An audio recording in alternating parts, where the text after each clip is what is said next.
ચૈત્ર નવરાત્રિના પવિત્ર અવસર પર સુરતમાં ભક્તિ અને આસ્થાનો અનોખો માહોલ જોવા મળી રહ્યો છે। લિંબાયત વિસ્તારમાં આવેલા રતન ચોકના સાંઈબાબા મંદિર ખાતે વિશેષ કન્યા પૂજનનું ભવ્ય આયોજન કરવામાં આવ્યું હતું, જેમાં મોટી સંખ્યામાં ભક્તો જોડાયા હતા।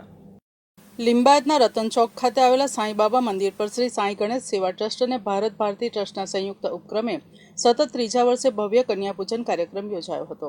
આ કાર્યક્રમમાં સ્થાનિક વિસ્તારની વિવિધ પ્રાથમિક શાળાઓમાંથી આવેલી કુલ 1008 કન્યાઓનું શાસ્ત્રોક્ત વિધિથી પૂજન કરવામાં આવ્યું હતું। કાર્યક્રમ દરમિયાન મંચ પર નવદુર્ગા સ્વરૂપે 9 વિશેષ કન્યાઓને શણગારીને બેસાડવામાં આવી હતી, જે આકર્ષણનું કેન્દ્ર બની હતી। મોટી સંખ્યામાં ઉપસ્થિત માતાઓએ પોતાની દીકરીઓનું પૂજન કરી આશીર્વાદ પ્રાપ્ત કર્યા હતા। સમગ્ર વાતાવરણ જય માતાજીના જયઘોષ સાથે ભક્તિમય બની ગયું હતું।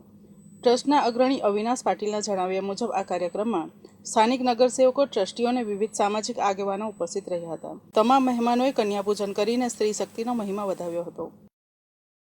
અને આજે ચૈત્રની નવરાત્રિના નિમિત્તે સાઈ ગણેશ સેવા ટ્રસ્ટ અને ભારત ભારતી ટ્રસ્ટના સંયુક્ત ઉપક્રમે અમે આ જગ્યા પર કન્યા પૂજનનો કાર્યક્રમ રાખ્યું છે। આ કન્યા પૂજન કાર્યક્રમ અમે છેલ્લા 3 વર્ષથી કરીએ છીએ।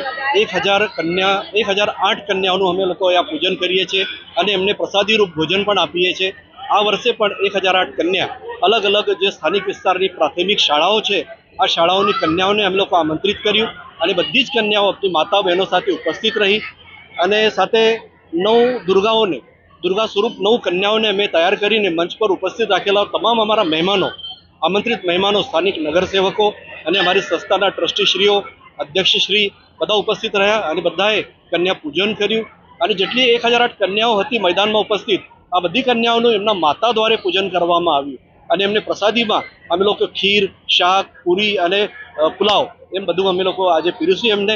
એમાં સેવામાં અથરો ઇન્ટરનેશનલ સ્કૂલ, સનરાઈઝ સ્કૂલ એમનું યોગદાન રહ્યું, જ્ઞાનજ્યોત સ્કૂલ એમનું પણ સારું યોગદાન રહ્યું અને મારા જૈન ફૂડના જેવા કાર્યકર્તાઓ છે, આ કાર્યકર્તાઓ દ્વારા તમામ કન્યાઓને ભોજન પીરસવામાં બહુ સફળતાપૂર્વક અમને મદદ કરી છે અને આ કાર્યક્રમ સફળ બનાવ્યો છે। આનંદ ગુરવ, ગુજરાત ન્યૂઝ, સુરત।